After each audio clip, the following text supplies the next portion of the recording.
लब्बैक अल्लाहुम्मा लब्बैक। दोस्तों, मैं आपका भाई मोहम्मद लईक हाजिर हूँ आपके सामने एक और नई और रोचक कहानी लेकर। आज हम चलेंगे 1857 के भारत में, जहां उस वक्त अंग्रेजों ने भारत को अपने जुल्म का शिकार बनाया हुआ था। लेकिन ऐसे में कुछ लोग थे जिन्होंने इस हुकूमत को नहीं माना और बगावत की। भारत की आज़ादी की कहानी केवल तलवारों और बंदूकों की नहीं है, बल्कि कलम, फतवों और ख्यालातों की भी है। जब अंग्रेजी हुकूमत पूरे भारत पर अपनी पकड़ मजबूत कर रही थी, तब कुछ ऐसे आलिम और विचारक भी थे जिन्होंने मजहब, तर्क और फलसफे के जरिए विदेशी हुकूमत को चुनौती दी। इन्हीं महान शख्सियतों में एक नाम मौलाना फजले खैराबादी का भी है। वे सिर्फ एक इस्लामी आलिम ही नहीं थे, बल्कि 1857 की आज़ादी की जंग के वैचारिक सूत्रधार, दार्शनिक, कवि और शहीद वतन भी थे। फजले खैराबादी की पैदाइश 1797 ईस्वी यानी 1218 हिजरी में भारत के उत्तर प्रदेश सूबे के सीतापुर जिले के खैराबाद में हुई थी। उनका परिवार इल्म और फजल का मरकज था। उनके वालिद अल्लामा फजले इमाम खैराबादी अपने दौर के महान इस्लामी आलिमों में गिने जाते थे। इन्होंने बहुत कम उम्र में कुरान हिफ्ज कर लिया था। इसके बाद अरबी, फारसी, मंतिक, फिक्ह और फलसफे में महारत हासिल की। कहा जाता है कि 12-13 साल की उम्र में ही वे फलसफे की कठिन किताबें पढ़ाने लगे थे। उनकी असाधारण बुद्धिमत्ता ने उन्हें जल्द ही पूरे उत्तर भारत में मशहूर कर दिया। फजले खैराबादी केवल एक मौलवी नहीं थे, बल्कि वे इस्लामी फिक्ह के विशेषज्ञ, ग्रीक दर्शन और मंतिक के जानकार, शायर और साहित्यकार, तर्क के अपराजेय उस्ताद भी थे। उन्होंने कई महत्वपूर्ण किताबें लिखीं, जिनमें दर्शन और तर्क पर उनकी गहरी पकड़ दिखाई देती है। तहकीकुल फतवा उनकी मशहूर किताबों में से एक है। उन्होंने दर्शन और मंतिक पर कई टीकाएं लिखीं। फारसी और अरबी में बहुत सी कविताएं भी लिखीं। उनका प्रभाव इतना था कि बड़े बड़े आलिम उनसे बहस करने से कतराते थे। फजले सिर्फ इस्लामी पढ़ाई और मजहब के आलिम ही नहीं थे, बल्कि उर्दू, अरबी और फारसी के बड़े साहित्यकार भी थे। उनके नाम से अरबी में 400 से ज्यादा शेर मिलते हैं। मिर्जा गालिब के इसरार पर उन्होंने उनका पहला दीवान तैयार किया था। उन्होंने अपने बेटे अब्दुल हक खैराबादी के साथ मिलकर उत्तर भारत में मदरसा खैराबाद की स्थापना की, जहां कई बड़े आलिम तैयार हुए। उन्होंने अरबी भाषा में अल-थौरत अल-हिंदिया नामक किताब लिखी और 1857 के विद्रोह पर अल-थौरत अल-हिंदिया नाम से एक विवरण भी लिखा। 1816 में 19 साल की उम्र में ब्रिटिश सरकार में नौकरी कर ली।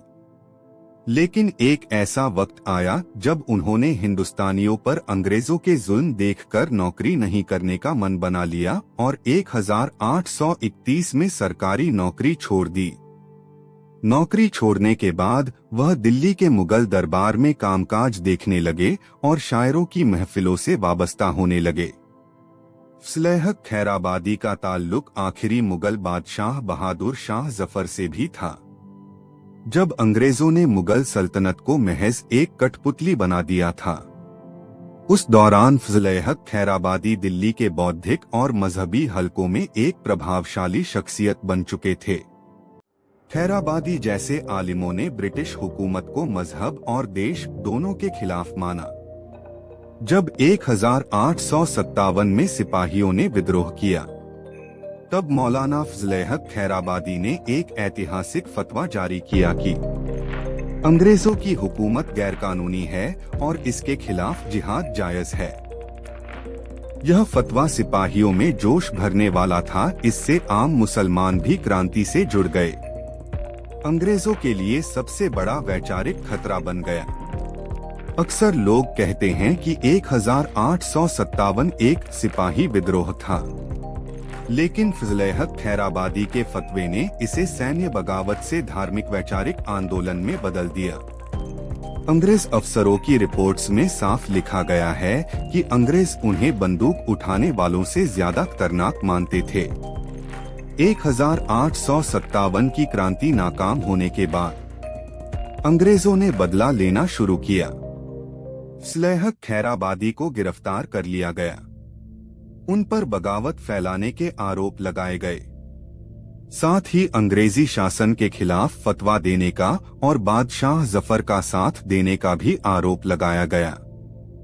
इन आरोपों के मुकदमे के दौरान उन्होंने अंग्रेज जजों को अपने तर्क और दलीलों से लाजवाब कर दिया।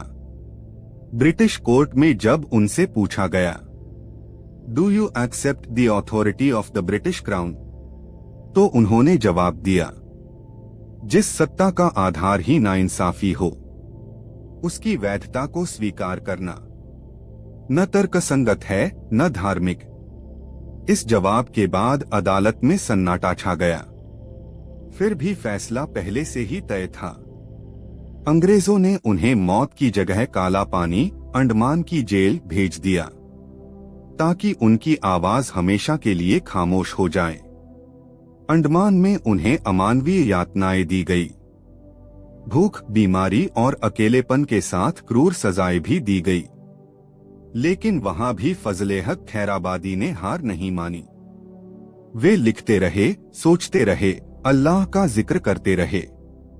काला पानी की जेल में कागज कलम तक मुश्किल से मिलता था। फिर भी वे कुरान की तफसीर पर नोट्स लिखते थे, कैदियों को पढ़ाते थे, नैतिक और आध्यात्मिक मजबूती देते थे। कई कैदियों ने बाद में कहा कि खैराबादी साहब ने जेल को मदरसा बना दिया था। एक अहम सवाल उठता है, जब इतने लोगों को फांसी दी गई तो फजल हक खैराबादी को क्यों नहीं? इसकी वजह साफ थी। फजल हक खैराबादी अंतर्राष्ट्रीय स्तर के विद्वान थे। उनकी फांसी से धार्मिक विद्रोह और भड़क सकता था। इसलिए अंग्रेजों ने उन्हें काला पानी भेजकर खामोश करना बेहतर समझा। 1861 में अंडमान की जेल में ही इस महान आलिम और स्वतंत्रता सेनानी ने अपनी जान देश पर कुर्बान कर दी। यह सिर्फ उनकी मौत नहीं, एक विचार की शहादत थी। उनके विचार केवल मुसलमानों तक सीमित नहीं थे।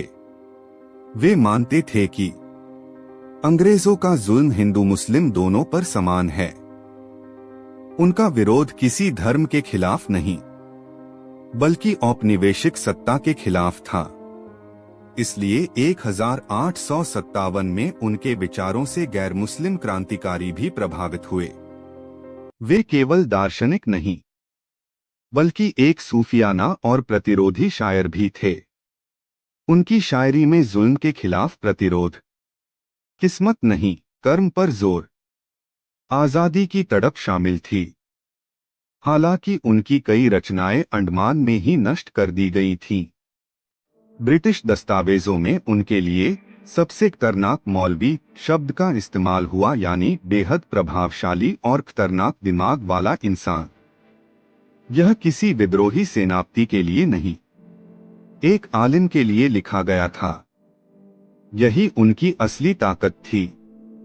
उनके बेटे अल्लामा अब्दुल हक खैराबादी उर्दू और फारसी के महान शायर बने। इस तरह इल्म, शायरी और आजादी की विरासत उनके खानदान में आगे बढ़ती रही। फजल हक खैराबादी को याद किया जाता है 1857 की क्रांति के वैचारिक स्तंभ के रूप में, और पहले आलिमों में जिन्होंने अंग्रेजों के खिलाफ खुला फतवा दिया। ऐसे शहीद के रूप में जिसने कलम को तलवार से ज्यादा ताकतवर साबित किया। 1857 के बाद अंग्रेजी इतिहास में ऐसे आलिमों को या तो कट्टर बताया गया या पूरी तरह नजरअंदाज किया गया। फजल हक खैराबादी भी इस औपनिवेशिक इतिहास मिटाने की नीति का शिकार बने, इसलिए हमें इतिहास में इनके बारे में ज्यादा जानकारी नहीं मिलती है। फजल हक खैराबादी हमें यह सिखाते हैं कि आजादी सिर्फ बंदूक से नहीं आती, विचार सबसे बड़ी ताकत होते हैं। सच्चा आलिम वही है जो जुल्म के सामने खड़ा हो। वे इतिहास के उन नायकों में हैं जिन्हें भुला दिया गया, लेकिन जिनके बिना आज की आजादी अधूरी है। तो दोस्तों, यह थे अल्लामा फजल हक खैराबादी, लेकिन आज हम इनके बारे में कुछ जानते ही नहीं हैं। हमें चाहिए कि हम अपने बच्चों को अपने गुजरे हुए इन नायकों की सच्ची कहानियों को सुनाएं और अपनी शानदार तारीख के बारे में बताएं। साथियों, ये काम हमें ही करना होगा, कोई फिल्म, सीरियल या स्कूल इन कामों को नहीं करेगा। तो दोस्तों, इसी तरह की और वीडियो देखने के लिए मेरे चैनल हीरोज ऑफ हिजरी को सब्सक्राइब करें और वीडियो को अपने दोस्तों में शेयर करना न भूलें।